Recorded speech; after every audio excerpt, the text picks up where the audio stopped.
അതിരാവിലെ തന്നെ PM-ൻ്റെ ഓഫീസ് വളരെ സജീവമാവുകയും പ്രധാനമന്ത്രി ഈ കാര്യത്തിൽ തീരുമാനങ്ങളെടുക്കുകയും നിർദ്ദേശങ്ങൾ കൊടുക്കുകയും ചെയ്തു. എന്നോട് വയനാട് സന്ദർശിക്കാൻ ആവശ്യപ്പെട്ടതിൻ്റെ അടിസ്ഥാനത്തിലാണ് വന്നിരിക്കുന്നത്. ഇവിടുത്തെ ദുരിതാശ്വാസ പ്രവർത്തനങ്ങളുടെ ഒരു കോർഡിനേഷൻ എന്നുള്ള രീതിയിൽ.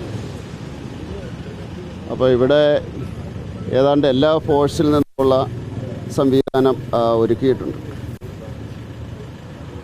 NDRFൻ്റെ 2 ടീം എത്തിയിട്ടുണ്ട്.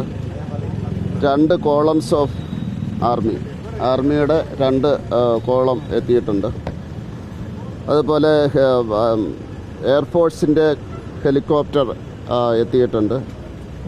അതുപോലെ തന്നെ നേവിയുടെ ഒരു ഷിപ്പ്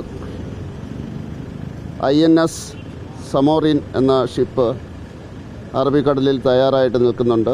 അത് വേണ്ട അസിസ്റ്റൻസ് കൊടുക്കുന്നതിന് വേണ്ടിയുള്ള കാര്യങ്ങൾക്ക് വേണ്ടിയാണ്. വേറൊന്ന്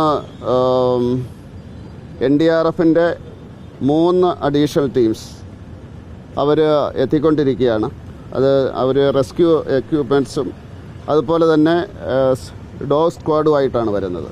അതായത് അവർ ഈ ബോഡി കണ്ടെത്താനുള്ള പ്രത്യേക പരിശീലനമുള്ള ഡോഗ് സ്ക്വാഡുമായിട്ടാണ് എത്തിയിരിക്കുന്നത്. അതുപോലെ തന്നെ മദ്രാസ് റെജിമെൻറ്റിൻ്റെ ഒരു ബെയിലി ബ്രിഡ്ജ് സ്ഥാപിക്കാൻ പറ്റുന്ന വിദഗ്ധർ അവർ 4 മണിക്ക് പുറപ്പെട്ടിട്ടുണ്ട്. അതിനുള്ള സംവിധാനങ്ങളുമായിട്ട്, അതായത് ഈ പാലങ്ങളൊക്കെ തകർന്നെടുത്ത് അത് പുനഃസ്ഥാപിക്കുന്നതിന് വേണ്ടിയുള്ള സംവിധാനങ്ങൾ തുടങ്ങിയിട്ടുണ്ട്. അതുപോലെ തന്നെ ആർമിയുടെ 2 കോളംസ്, അത് സ്റ്റോഴ്സ് അങ്ങനെയുള്ള സംവിധാനങ്ങൾക്കുമൊക്കെ ആയിട്ട് അതിൻ്റെ ഉപകരണങ്ങളും സംവിധാനങ്ങളുമായിട്ട് പുറപ്പെട്ടിട്ടുണ്ട്. 110 അടി വീതമുള്ള ബ്രിഡ്ജസ് നിർമ്മിക്കാൻ വേണ്ടിയുള്ള ടീം അത് ഡൽഹിയിൽ നിന്ന് അവർ കോഴിക്കോട്ടേക്ക് പുറപ്പെട്ടിട്ടുണ്ട്. അവരുടെ കയ്യിലും റെസ്ക്യൂവിനുള്ള ഈ ഡോഗ്സ് ഉണ്ട്.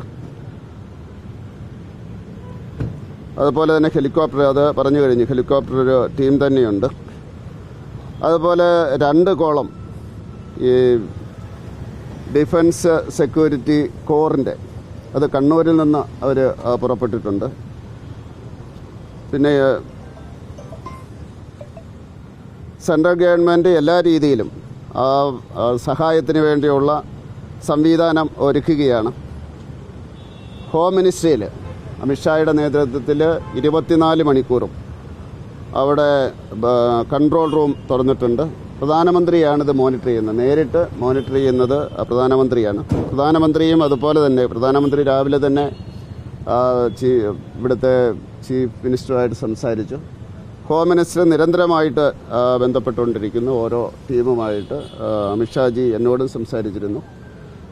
അതുപോലെ തന്നെ പ്രധാനമന്ത്രിയുടെ ഡയറക്ഷൻ്റെ അടിസ്ഥാനത്തിലാണ് വന്നിരിക്കുന്നത്.